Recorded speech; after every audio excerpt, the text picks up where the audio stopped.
Welcome to my channel SK knowledge class. दोस्तों, आज की इस वीडियो में आपको बताऊंगा class 10th first terminal exam 2022 Hindi subjective question. ठीक, चलिए देखिए, पहला क्वेश्चन है दोस्तों। वीडियो को पूरा देखिएगा। अगर चैनल पर नए हैं तो चैनल को सब्सक्राइब कर लीजिए और घंटी को दबा के ऑन कर लीजिए, क्योंकि इसी से आपका सब्जेक्टिव क्वेश्चन लगभग पूछा जाएगा। ठीक, चलिए पहला क्वेश्चन है, अशोक वाजपेयी को नदी तट पर बैठे क्या अनुभव होता है? तो इसका उत्तर है दोस्तों, दक्षिण फ्रांस की रोन नदी के किनारे बैठे हुए लेखक को ऐसा लगता है कि वह भी नदी के साथ उसके प्रभाव से मिल बह रहा है।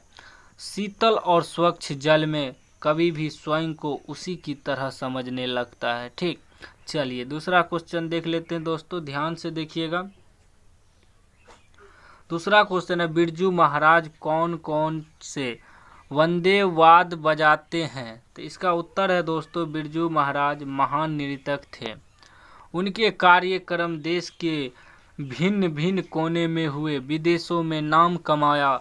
लेकिन नर्तन के अलावा वाद्य वादन का भी काफ़ी शौक था। वे सितार, हारमोनिया, गिटार, सरोज, बांसुरी आदि बजाया करते थे। ठीक, चलिए 3 नंबर का क्वेश्चन देख लेते हैं। 3 नंबर का क्वेश्चन है दोस्तों, वाणी कब विष के समान हो जाती है? तो इसका उत्तर है दोस्तों, गुरु नानक का यह विचार है कि मनुष्य संसार में अपना अस्तित्व प्राप्त करता है तो उसे सदैव राम नाम का जाप करना चाहिए, क्योंकि मानव का अस्तित्व राम की कृपा से ही है।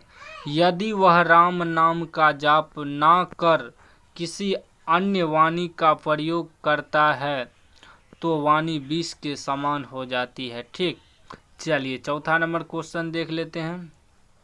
चौथा नंबर क्वेश्चन है, घनानंद के अनुसार परहित के लिए देह धारण कौन करता है? तो इसका उत्तर है दोस्तों, परहित के लिए बादल देह धारण करता है। बादल जल का भंडार होता है और वह बनता ही बरसने के लिए है। बरसने के बाद उनका अस्तित्व भी समाप्त हो जाता है। बादल सूखी धरती पर बरसकर उसे हरा भरा बना देता है। ग्रीष्म से तत्व धरती को सुकून देने के लिए बादल अपने अस्तित्व को समाप्त कर लेता है। ठीक, चलिए नेक्स्ट सवाल देख लेते हैं 5 नंबर का। 5 नंबर का क्वेश्चन है, मंगू की देख रेख कौन और कैसे करता था? तो इसका उत्तर है दोस्तों, मंगू की देख रेख उसकी माँ बड़े यत्न से करती थी। वह उसे अपने पास सुलाती, खाना खिलाती और मल मूत्र साफ करती थी। ठीक, चलिए छठा क्वेश्चन देख लेते हैं। छठा क्वेश्चन है दोस्तों, शिक्षक का ध्येय गांधी जी क्या मानते थे और क्यों? तो इसका उत्तर है दोस्तों, गांधी जी शिक्षा का मूल ध्येय चरित्र निर्माण मानते थे। उनका ख्याल था कि किताबी ज्ञान चरित्र निर्माण का एक साधन है। असल बात है मनुष्य में साहस, बल, सदाचार और किसी बड़े लक्ष्य के लिए आत्मोत्सर्ग करने का ज्ञान। इसके अभाव में सम्यक चरित्र का निर्माण नहीं होता। गांधी जी चरित्र निर्माण पर इसलिए जोर देते हैं कि स्वराज होने पर ऐसे चरित्रवान लोग समाज का काम संभालेंगे और देश की समुन्नति होगी। चलिए अगला क्वेश्चन देख लेते हैं। 7 नंबर का क्वेश्चन है, किन कारणों से बहादुर ने एक दिन लेखक का घर छोड़ दिया? इसका उत्तर है दोस्तों, दिन रात लेखक के पुत्र द्वारा पिटाई, मालकिन की तमाचाबाजी और अत्यंत चोरी के झूठे आरोप के कारण बहादुर ने लेखक का घर छोड़ दिया। ठीक, चलिए नेक्स्ट सवाल देख लेते हैं 8 नंबर का। वीडियो को देखते रहिएगा। अगला क्वेश्चन है, लेखक ने पाठ में किन प्रमुख पहलुओं से जाति प्रथा को एक हानिकारक प्रथा के रूप में दिखाया है? तो इसका उत्तर है दोस्तों, लेखक ने सच्चे लोकतंत्र की स्थापना के लिए स्वतंत्रता, समता, भाईचारा और प्रेम को आवश्यक माना है। ठीक, चलिए 9 नंबर का क्वेश्चन देख लेते हैं।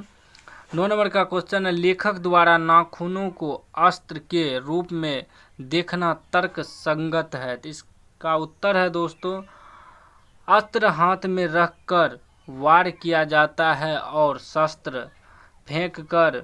लाखों वर्षों पहले मनुष्य जंगली था, वन मानुष जैसा नाखून द्वारा ही वह जंगली जानवरों आदि से अपनी रक्षा करता था। दांत भी थे लेकिन उनका स्थान नाखूनों के बाद था, क्योंकि नाखून हमारे शरीर का अंग है, इसलिए लेखक द्वारा नाखूनों को अस्त्र के रूप में देखना स्वतः उचित है। ठीक, चलिए नेक्स्ट क्वेश्चन देख लेते हैं। नेक्स्ट क्वेश्चन है 10 नंबर का, देवनागरी लिपि के अक्षरों में स्थिरता कैसे आई? तो इसका उत्तर है दोस्तों, लगभग 200 वर्ष पहले छपा खाने के लिए देवनागरी लिपि बनी, तब से अनेक पुस्तकें छपनी शुरू हो गई।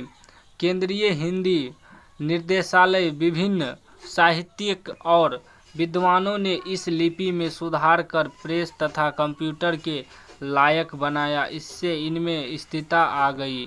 ठीक, चलिए नेक्स्ट सवाल देख लेते हैं 11 नंबर का।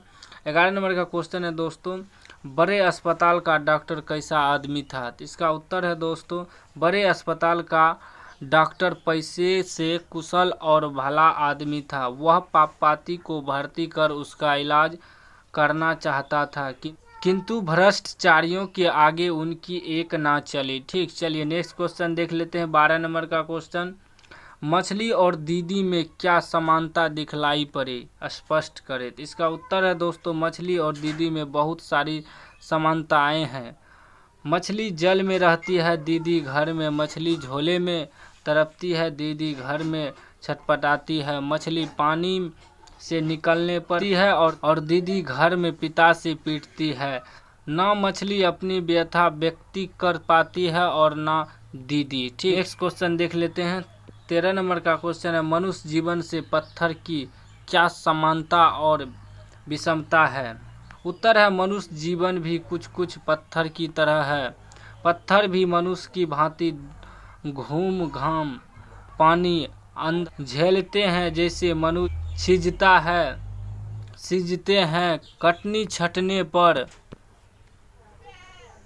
जैसा कष्ट मनुष्य को होता है वही अनुभूति उन्हें भी होती है। फर्क या विषमता यह है कि मनुष्य अपना सुख दुख कर रोगा कर व्यक्त करता है, वे ऐसा नहीं करते हैं, उनके पास वाणी नहीं है। ठीक, चलिए 14 नंबर का क्वेश्चन देख लेते हैं, बस अब थोड़ा ही क्वेश्चन बचा है। अगला क्वेश्चन है, जाति भारतीय समाज में श्रम विभाजन का स्वाभाविक रूप क्यों नहीं कही जा सकती है? तो इसका उत्तर है, जाति के आधार पर श्रम विभाजन वो स्वाभाविक है, क्योंकि यह मनुष्य की रुचि और कार्य कुशलता पर आधारित नहीं है। चलिए नेक्स्ट क्वेश्चन देख लेते हैं 15 नंबर का, लास्ट क्वेश्चन है, जातिवाद के पोषक उसके पक्ष में क्या तर्क देते हैं? तो इसका उत्तर है, जातिवाद के पोषक उसके पक्ष में तर्क देते हैं कि कार्य कुशलता के लिए श्रम विभाजन सभ्य समाज की निशानी है। ठीक, तो आज के वीडियो में बस इतना है। और भी आपको ऑब्जेक्टिव सब्जेक्टिव क्वेश्चन चाहिए तो हमें कमेंट में ज़रूर बताइएगा।